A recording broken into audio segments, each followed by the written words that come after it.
there needs to be a willingness and intestinal fortitude to weather the long journey to enterprise success. Finding good salespeople is one of the hardest things in the world. Do you have the runway and the stomach to play long ball? That's the only way to do large strategic deals. When you take a message that resonates with a VC, it's going to potentially scare some risk-minded folks at large enterprises. Show me how it hits the P&L of the site. That's interesting. That's something that I can take to operational leaders. But your job is to convince them that you are the safest place for their destiny. And the reason is not because of your size, because you can get them to the other side, to what you're promising for them. The end state is not the close of business. The end state is whatever implementation goal you've promised to them is achieved. Welcome to The Diligent Observer, the first podcast exclusively focused on helping angel investors make better bets. I'm your host, Andrew, and every week we explore what works, what doesn't, and why through conversations with experienced startup investors and operators. My guest today is Rob Balena, a master at helping startups land and expand enterprise accounts. After selling for multiple venture-backed companies into Fortune 500 clients, Rob now leads strategic accounts at TeamSense, where he's helping transform how manufacturing giants engage their workforce. In this episode, we explore his strategies for building credibility as a small company, avoiding common enterprise sales pitfalls, and connecting startup products to metrics that actually matter to big company executives. I hope you enjoy learning from Rob as much as I did. Rob, thanks for being with me today. So excited to be here. Thanks for having me.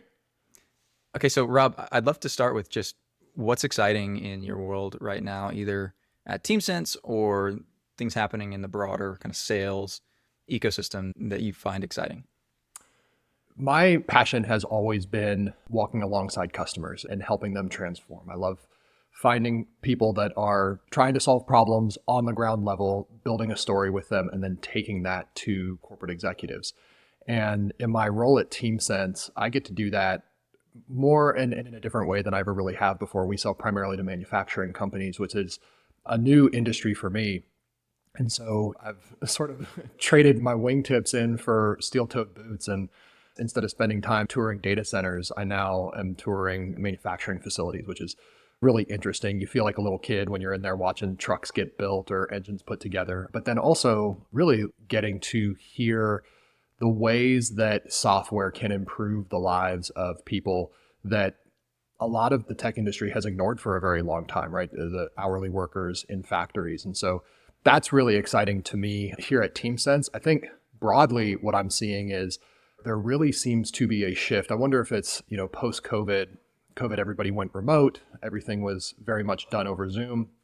And I think there's still sort of a reticence among sellers to get out in person and to be face-to-face with customers. And so that's unfortunate. I mean, being in person is such a force multiplier in the go-to-market world. But for someone like me that loves to be in person, it's actually an advantage because it does set us apart. In fact, I've had customers tell me and tell folks on my team, like, we went with you because you're real people and you came to visit us. And we had this previous vendor and we'd never met anybody in person. And so I do see that as a shift, as maybe a swing back to the traditional field sales of being in person and seeing the tangible impact that makes on outcomes for sellers. What's old is new again.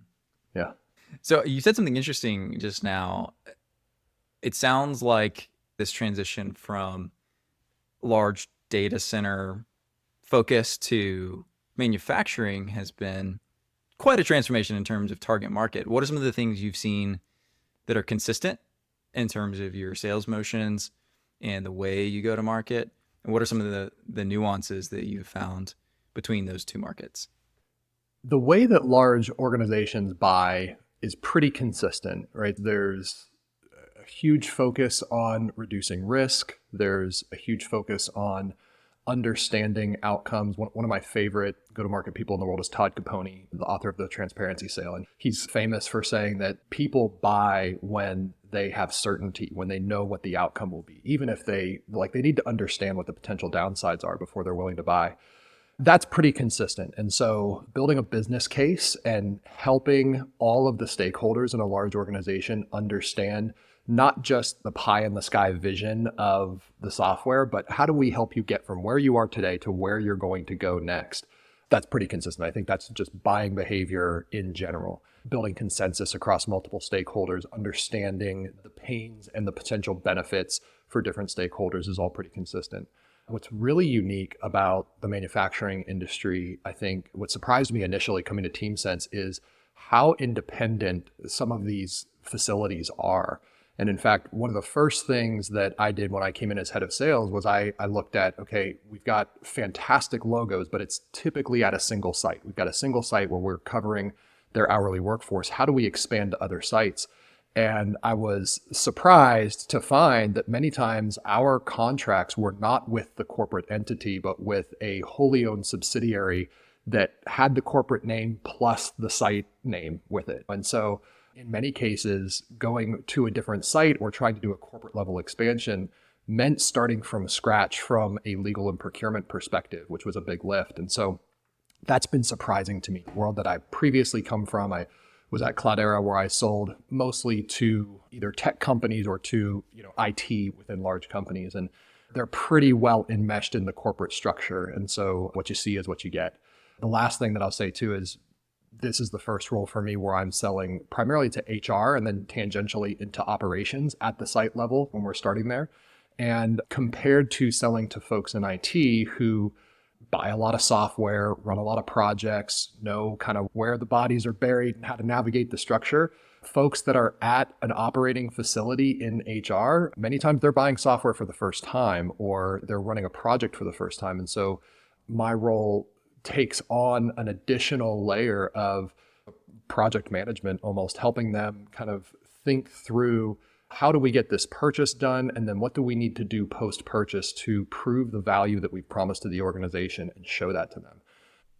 It's an interesting point on the kind of isolation of different nodes within a broader organization. Do you think that's consistent across other heavily physical enterprises as well, like healthcare companies or hospitals? Help me draw the distinction between that highly individualized client base within a broader corporate umbrella. Like, is that multi-industry or you think that's unique to manufacturing?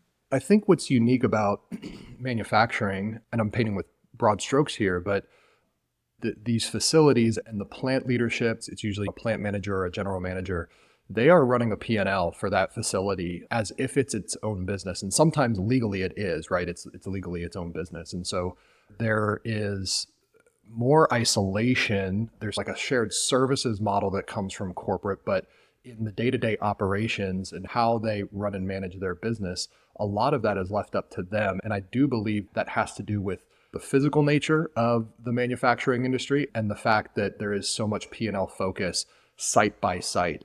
One of the most interesting examples of that is we had a great relationship with a general manager it was a logistics company. And they had this great story about how TeamSense had saved them all kinds of money in overtime costs. And we're like, okay, well, we want to take this story to another plant, to the plant that's across state lines. In my experience, when I've had experience with folks in IT or a sub team within IT and they have a big win, they want to share that with everybody and show everybody, hey, look what we did. In this case, though, there was hesitation. It was like, in some ways, that plant leader is competing with his peers that are at the other plants. If he's found an unlock that helps him save a bunch of money or lower his cost of labor, there's this tension of, well, I want to do right by the company and I want to bring the tide up and raise all ships. But at the same time, like, you've given me an edge here. And there's a friendly level of competition. And so that was something I'd never experienced and was a little bit surprised to see that level of isolation. It's Charlie Munger. Show me the incentive and I'll show you the outcome. There it is, pure and simple. That's fascinating.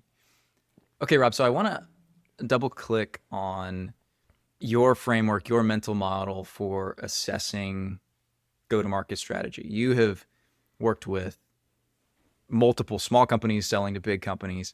That's not an easy thing to do, but you love it. And that is a pitch that an entrepreneur makes to an investor. Probably half of the software companies that we look at the early stages are painting this corporate sales customer. They're showing these cool logos like you just mentioned.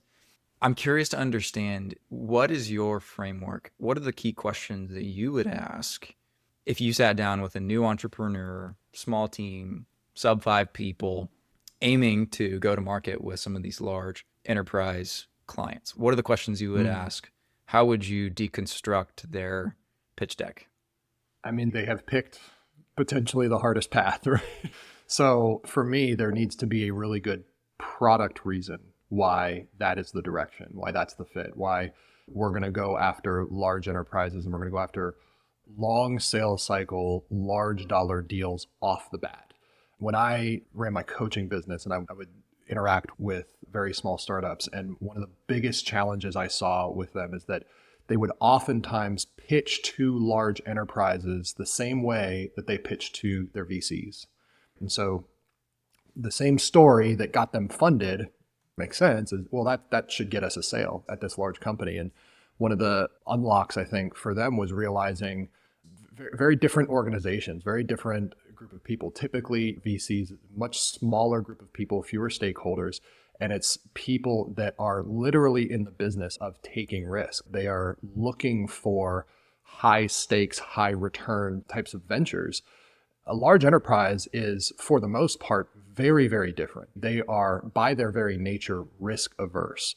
A publicly traded company has organizational institution and structure to avoid risk. There are risk departments. And so when you take a message that resonates with a VC, something about we're the very bleeding edge of a particular technology, or we're doing something that nobody's ever done before, that may get some VCs very frothed up, but it's going to potentially scare some risk-minded folks at large enterprises. And so the pitch needs to be tailored to the enterprises. I think what I would peel apart too is, do you have the runway and the stomach to play long ball? That's the only way to do large strategic deals. And it can be very easy at the beginning stages to say, yeah, we're going to do the right thing. We're going to build these relationships over time. We're going to build a business case that's locked tight. We're willing to put in the time and the effort to do that. But then as quarters go differently than you expected, and as pressures from the board mount, suddenly there's a very large temptation to do some short-sighted things.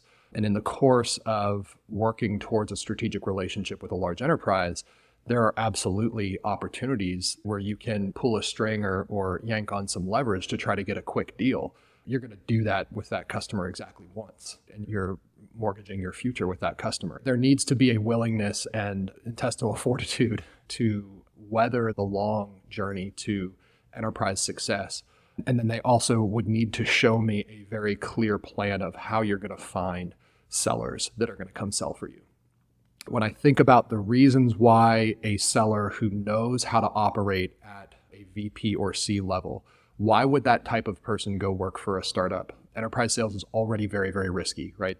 An enterprise seller has fewer accounts. Each deal they close is a large proportion of their quota and thereby their earnings. And so why layer on an additional set of risk of going to a startup that's unproven, that maybe there's not even good product market fit, maybe there's not a history of success yet?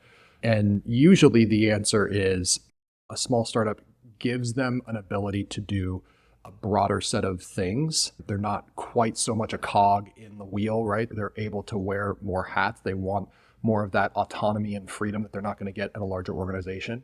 I also hear sellers say things like, if I can find an organization and ride the hockey stick, then that's a way to earn a lot of commissions. When a startup hockey sticks, necessarily the quotas have to grow very quickly, which means that there's a period of time where the high performing sellers are going to be massively outperforming their quota and have huge earning potential.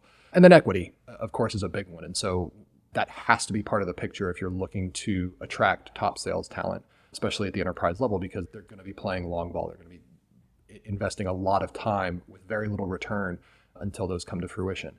I think a lot of founders over-rotate on the vision or the mission, which of course they do, right? It's their baby. They created it. They're the ones that believe it most deeply. But I often see folks say, well, we're going to attract the best talent because we're doing something really amazing and people are going to drink the Kool-Aid and they're just going to want to be here.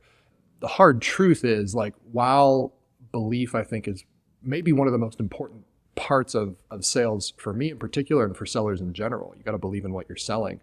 No one is going to believe in the mission or vision of your product or your company as much as you, the founder. And that can't be used as leverage to manipulate lower comp or lack of equity for a seller when, if they're worth their salt, they could probably earn much more dependable revenue at a larger company. I want to poke on something you said about these quick wins, kind of pulling leverage and getting a logo all of a sudden, but that you can do that exactly once. If I'm an investor and I see a couple of impressive logos on that pitch deck, how do I suss out if that's a quick win? They pulled the strings and this may or may not happen again, or there's real potential there. What are the follow-up questions you ask to discern that without really being able to know? It's tell me the story, right? And that's the same thing I do when I interview salespeople is you can suss out very quickly if someone was intimately involved in the transaction when they tell you the story. And if, pull a particular logo and you ask them to tell you the story and it's generalities, you either need to dig deeper or you need to be really concerned. I joined Cloudera, which is a big data, great successful company, IPO'd. I joined as part of an acquisition and came into an underperforming territory post-acquisition, which was a little bit of a culture shock because I'd been on this wild rocket ship ride at Gazang and we were acquired. And then I was like, oh, here's this terrible territory. But I was in Central Texas and one of the accounts that they gave me was Dell, which sounds like a great account, but they were exclusively using our competitor. And there was not a lot of opportunity there. But at the time I had a sales engineer and a boss who were both willing to walk the long road with me. The mission there was, let's get a beachhead. Let's plant our flag in whatever way we can, and then shout that story from the rooftops. Make those people so wildly successful that everybody has to look and see what we're doing. So that's an example of, we did get a small, quick win. By design, we went and found some people that were doing some very disruptive things that wanted to try something new. They needed a lot of hands-on, in-person support, and I was not far from the Round Rock headquarters. And so I was like, great, we'll be here every Tuesday and Thursday, right? We'll just kind of hang out with you and help make this happen. But that was all in service. And even the customer knew this. We are building a story and we're tracking our progress because we want to share this, not just with your peers, but with your superiors and their superiors over the course of what ended up being about 3 years, unseating that competitor to take over the account. That would be the story I'm looking for. If I'm an investor and a startup comes in and they've got big logos or with little implementations, I want to know, are you strategically working with whoever it was that took a very big chance on you to craft a story to go get more from that customer and make them successful? Or did you have an executive relationship that you leaned on? Was there a larger opportunity and you pulled a string, you threw a big discount at them to get them in the door because you just wanted to take it off the table? That's a very different story than we have a strategic plan that's months or years long to take over this account. One of the other things that related to this that I find myself asking when speaking to these entrepreneurs that are going after these large enterprise accounts is, what happens if they say yes? What happens if they hit go?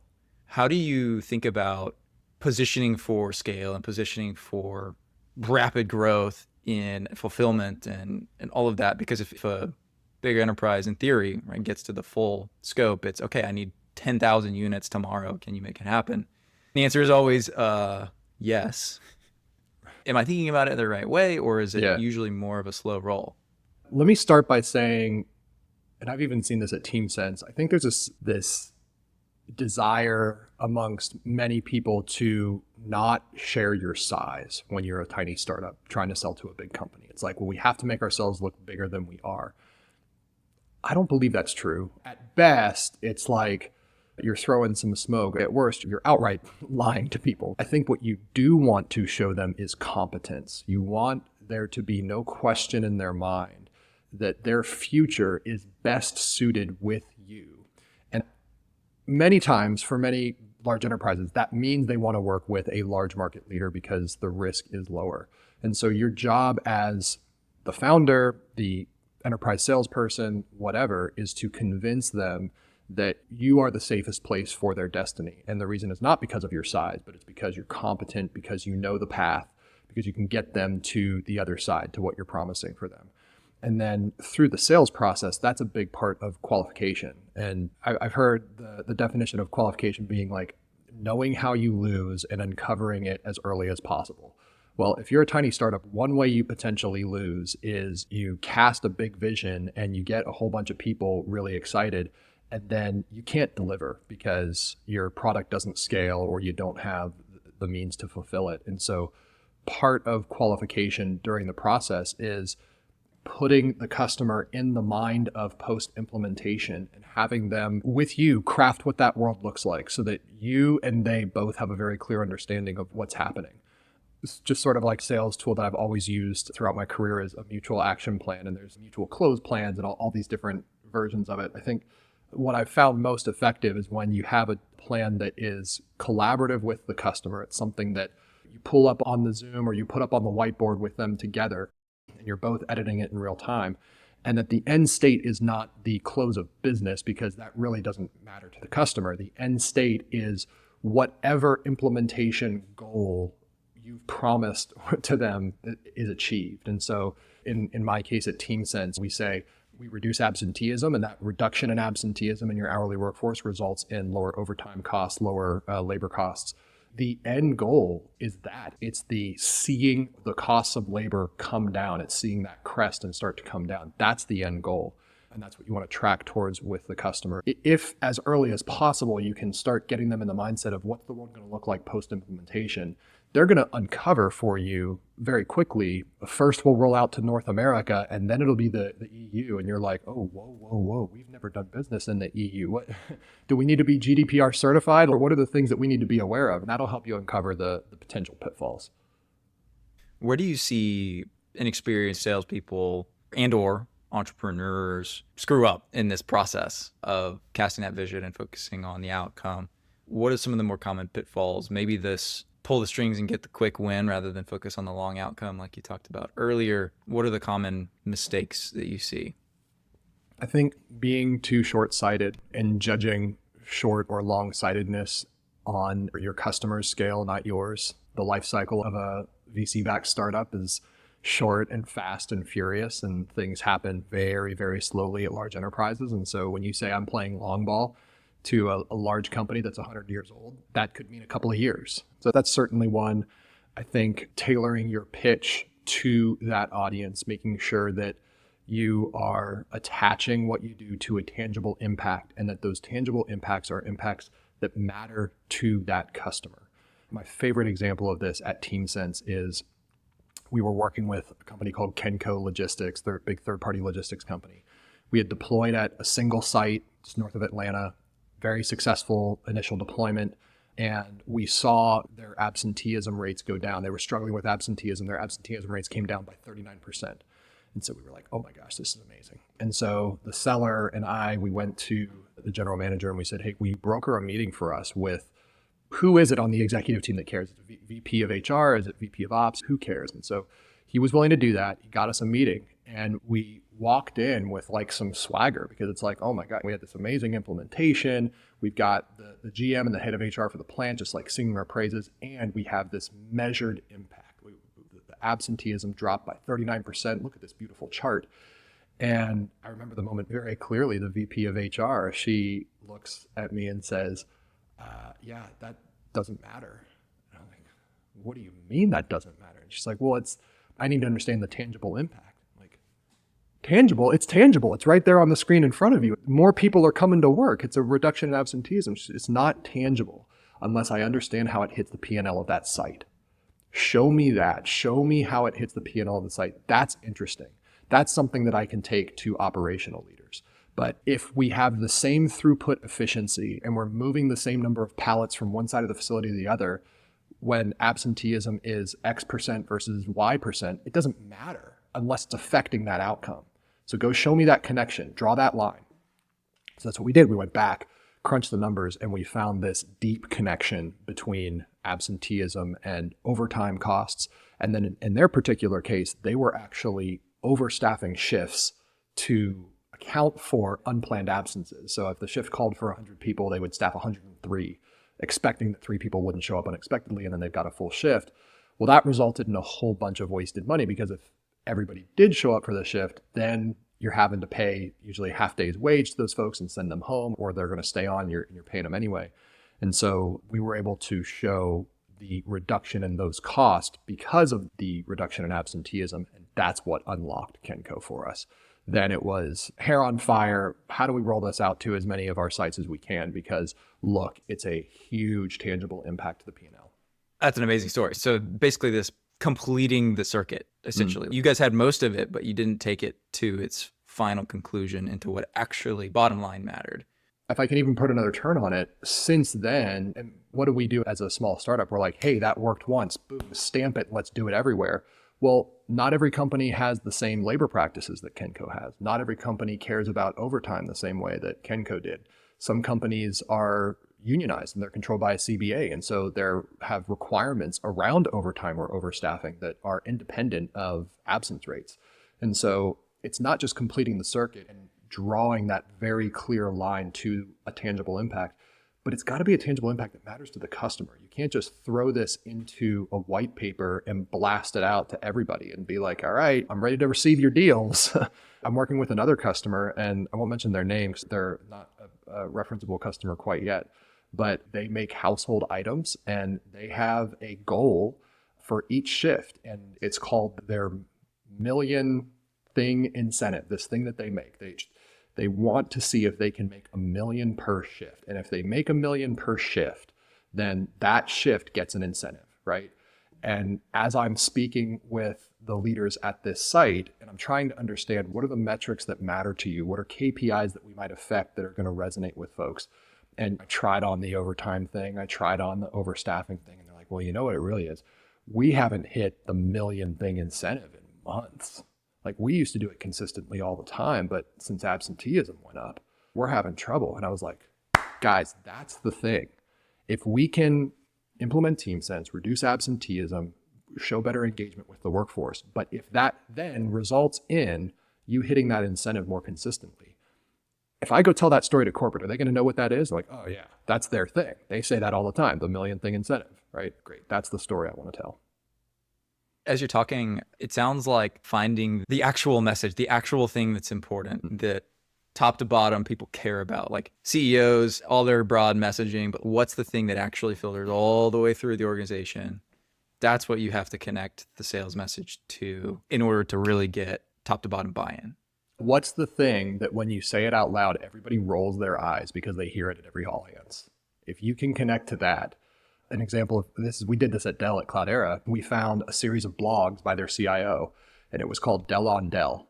And he would, on a regular basis, share stories about how the finest examples of the use of Dell hardware and Dell products was inside of Dell IT. They wanted to be the lighthouse customer for all the products that they sold. And they said, hey, customers, Dell customers, do you want to see what great looks like? Look at how we use our own stuff internally. Dell on Dell was his thing. And so we found that, and we started saying that around the office at Round Rock 2 and everything, right? Dell on Dell, people would roll their eyes. But that was how I got my initial beachhead, was because I got into a room with some detractors and I said, you know, I've been reading this blog, Dell on Dell, and I got to ask you, I know because there's a partnership between our companies that you recommend to your customers that they use Cloudera on Dell machines, but you're not doing that internally. So help me understand why we're not doing Dell on Dell here. Shouldn't we be able to tell your customers that the largest, most successful deployment of Cloudera on Dell hardware is inside Dell IT? And that was the banner that got folks charged up enough to take a shot at putting us in spite of it being a competitive account. Rob, I'm listening to you. I'm a founder. I'm like, oh my God, I need this guy or somebody like him on my team, because that was amazing. Like those stories, let's say I'm a technical founder or I'm just not a great communicator. I don't see myself in the sales seat long term. You talked a little bit about this earlier. How do I convince somebody like you to come work for me? The vision is important, right? The story that you're telling is important. Don't over-rotate on that. Don't believe that that will necessarily get someone on board that also has financial goals for themselves and career goals. I think finding good salespeople is one of the hardest things in the world. Sellers are notoriously great in interviews, right? They're good at selling themselves. And I know many sales leaders that have just been so excited about a new person on their team, and then the person gets into seat. And for whatever reason, sometimes it's not even that they're bad salespeople. It's just maybe it's not a fit. There has to be a fit between the seller and who you're selling to. I think if I can offer a couple of things, I would say look for someone that either has some history being at smaller companies because they've got that experience of wearing different hats and trying different things and being disruptive, or look for someone that's been at a larger company. Nothing wrong with larger companies. In fact, the enablement and training at a large company is amazing, especially if someone's right out of school, right out of college. I went to work for a startup in sales. I didn't know what the heck I was doing. They tossed me into a territory and that was it. Like I had to figure it out. There is fantastic training and enablement at larger, more established companies, but you need to find somebody that has that entrepreneurial mind and wants to be innovative and disruptive, and maybe probably chafes a little bit at the organizational structure and the red tape because they want to do things that are new and different. One of the biggest challenges for me going from Gazang, which I think at the time of acquisition, we were 65 people or something, to Cloudera. And at the time it was, when they acquired us, we were 600. And then I stayed with them. I don't know how big we got, but thousands. At Gazang, I'd be working on a deal and put the phone on mute, bang on the wall to Larry Warnock, my CEO, or Patty Sock, my CFO, and be like, hey, what about this? Can we do this? Yes, go for it, right? And here at TeamSense, I'm blessed with a leadership team that they trust me to find the balance between advocating for my customer and protecting the company. And they give me a lot of leeway to find a path forward within that. You don't get that freedom and autonomy at a large company. And so if you find someone that enjoys that and can do it responsibly, that's a great thing to do. I think the absolute best thing to do when you're evaluating sellers, though, is get them to tell you stories, because storytelling is such an essential part of sales. You want to understand if they can succinctly tell you a story that's compelling, that has a moral at the end or a lesson that they learned. You want to know that they have intimate knowledge of the inner workings of a deal, how they got in, how they pitched, what was the vision that they cast for the customer, and then what was the nuance of contract negotiations and pricing negotiations, and how did you do that? I don't want somebody that's never been through that, right? If I'm doing that for the first time at a startup. And then another question that I like to ask is, tell me who the best salesperson you've ever met is. Who's the best salesperson you've ever met? And that will illuminate for you what this person values and who they want to be like. So if you say, who's the best salesperson you've ever met? And they say, well, I want to be like Rob because he was the top salesperson and he made the most money. Okay, fair answer, but that lets me know that you value like your own performance and earnings above everything else. I asked that question one time and the person literally answered me. I'm the best salesperson I've ever met. I was like, all right, this conversation's pretty much over. I don't need to hear anymore, I don't think. I also asked that question one time to a candidate and they said, I forget her name, Mrs. Smith. And I said, who is Mrs. Smith? And they said, my third grade teacher. Why is she the best salesperson you've ever met? Well, she got me excited about school. Up until third grade, I couldn't care less. And she was the one that convinced me that it was worth to apply myself in school. And I was like, oh my gosh, what a cool answer. And what does that tell me about that individual? That's the kind of person I want on my team, somebody that sells through inspiration and because they truly want their customers' lives to be better. And they believe that that can happen through software. Let's flip that around. What are some of the questions that you would ask the CEO that you're interviewing with? If, let's say, you're a sales killer, you've got all the chops, all the right options, what are some of the key burning questions that you would actually be focused on asking of the CEO? I need to know what stage the company is in truly. Do you have product market fit? Is this okay, we've figured it out and we're scaling kind of motion? Or is this we don't have it, like we need to figure out even what resonates with customers and there's going to be a ton of experimentation? That matters. It's going to be a very different experience for a seller if you're handed a playbook that you have relative faith is going to work and your job is simply to execute at a high level. That's a very different role than hey, Rob, come help us figure out how to sell this thing. We've got this thing. We know there's something there. It's investable, but we haven't quite cracked the nut on how to get companies in on it. That's not a bad thing. But as a seller, I need to know that. I need to know what I'm walking into, because that's a very different role in a lot of experimentation and figuring things out. I would want to know, I think there's some logistical basics. How is the product licensed? What does the contract look like? I want to know that I'm going to be representing something that's easy to do business with, that where just the buying process is not a hindrance to me making sales. It's hard enough for a startup to get deals done, but when you have an onerous contract or a licensing structure that just doesn't make sense, not aligned with how people buy, that can be challenging. And then I think I also want to know what's coming next. The advantages of going with a startup, if I'm a large enterprise, is innovation. It's potentially getting to influence or be part of where that company goes. It's getting a competitive edge that I can't get somewhere else.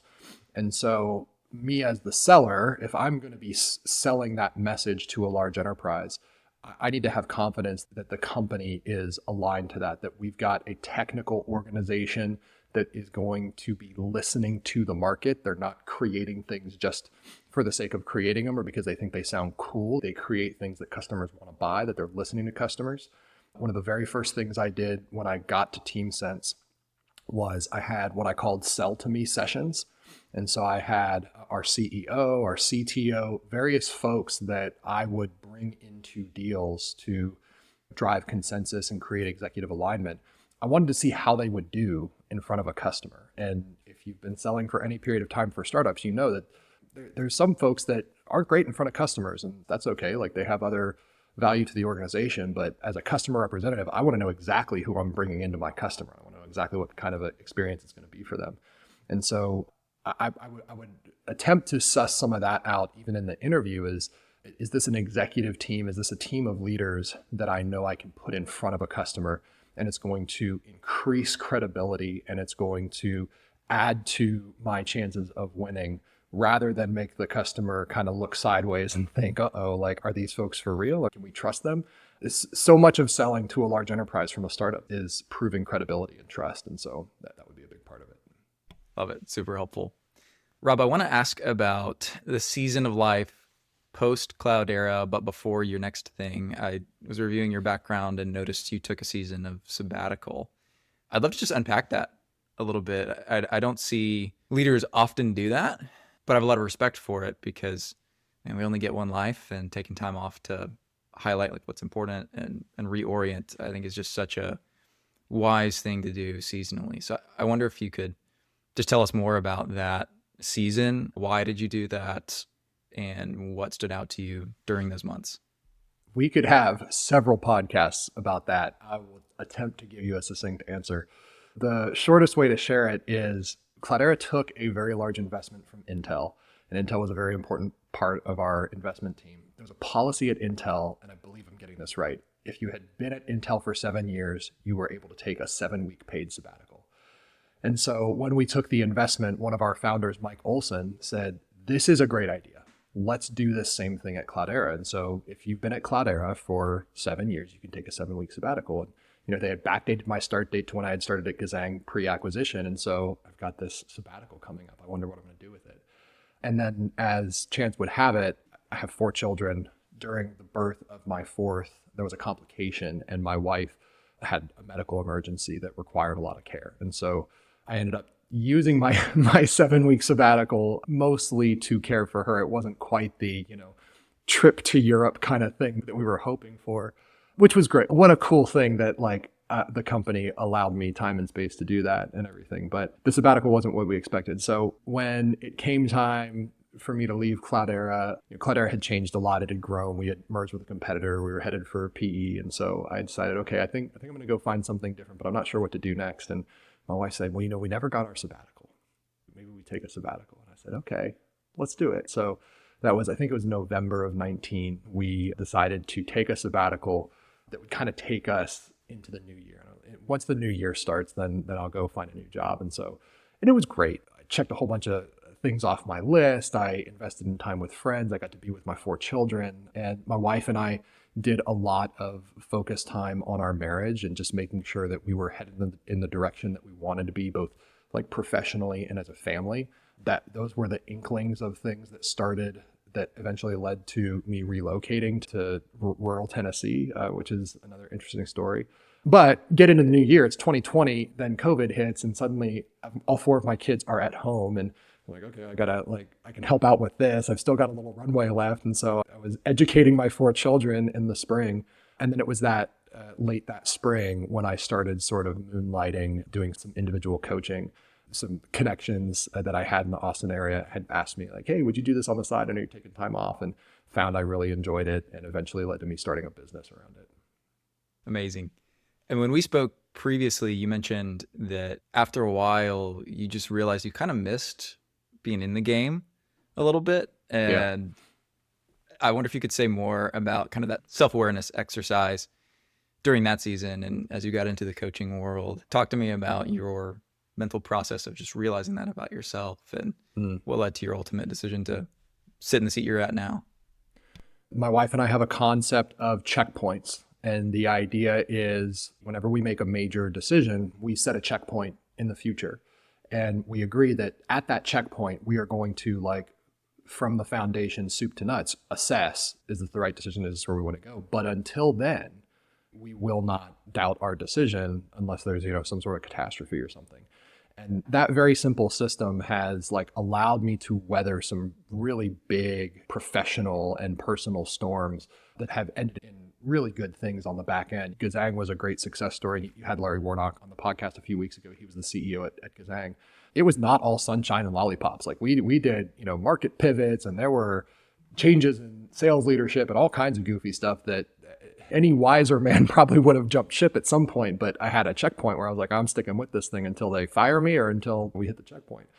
So started the business, loved doing differential selling. That was the name of my business. And it was individual sales coaching for enterprise sellers selling from startups to large enterprises. And then I did, workshops for sales kickoffs and things like that on the side. Amazing, fun, very stimulating. It was a lot of thought work and very creative process. But as I finished my second year, rounding into the third, our checkpoint was at the end of the year. And so we were sitting down to talk about it. And I was like, I'm a little antsy because I spend all my time talking about doing this thing that I love, and I don't really spend any time doing it. I wasn't selling giant enterprise deals of enterprise selling. I was selling relatively small deals of these engagements for coaching. And it was usually with one stakeholder, the sales leader or the CEO of the startup I was working for. I was like, I spend a lot of time talking about what I'm doing, but I don't actually do it. And then quite frankly, I hope I don't embarrass him, but Adam St. Clair, who's here at TeamSense, he was one of my coaching clients.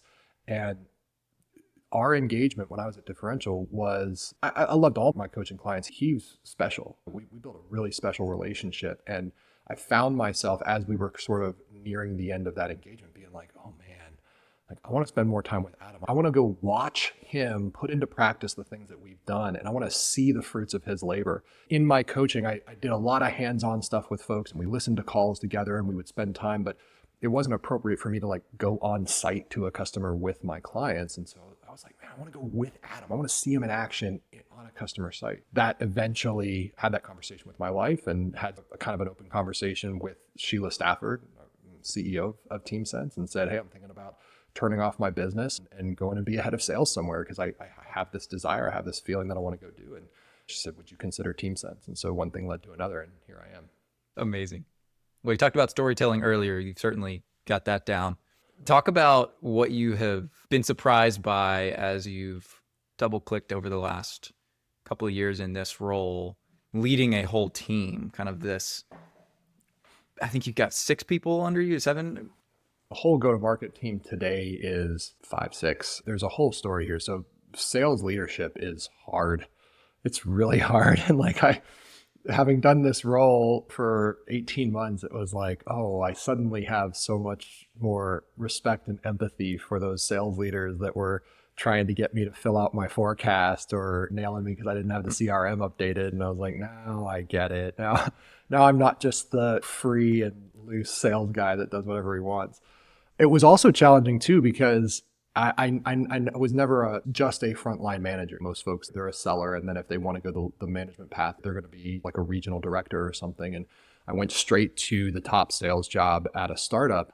I don't think that I appreciated the amount of time and focus that it would require of me for things like building out process and building out a CRM and understanding the operation. I did that with mixed success for sure. And actually, it eventually led me to late spring, early summer, where I got a fantastic relationship with my CEO, Sheila, and just sat her down. I was like, Sheila, I miss selling. I miss being in front of customers. And I thought when I took this role, it was like, oh, I'm going to spend all my time coaching my team and being with customers. I spend way less time doing that than I thought. And there's this whole other side of the job that TeamSense requires that I don't enjoy and I don't really think I'm particularly good at. I've worked for other sales leaders that I know are excellent at instrumenting a business and creating process and enforcing process. And she's such a fantastic leader in that she like really understands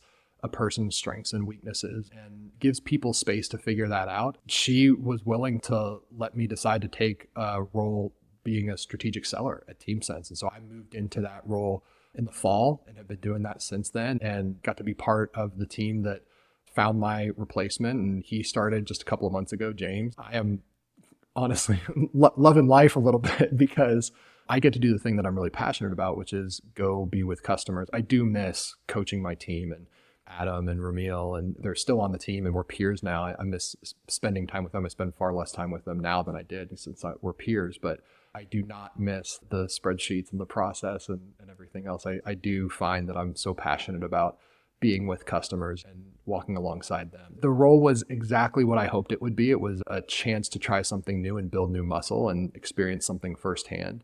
We've got great investors Brett Queener, one of our first investors from Bonfire Ventures, and he spent regular time with me, coaching me and mentoring me and giving me space to mess things up, and very grateful for that relationship. If nothing else, it got us 18 months further down the road at TeamSense with a bit of success to hang our hats on and really helped me hone in on what I'm passionate about and what I love to do. So grateful to be able to do it here. Well, Rob, I'm certainly grateful for your time today, sharing some of these insights. This has been fantastic. We will wrap things up there, but I very much look forward to staying in touch and our next conversation. Likewise. Thanks so much. Thanks for listening to this episode of The Diligent Observer. I'm your host, Andrew Taslow, and if you are looking to make better bets as an angel investor, subscribe for more at thediligentobserver.substack.com.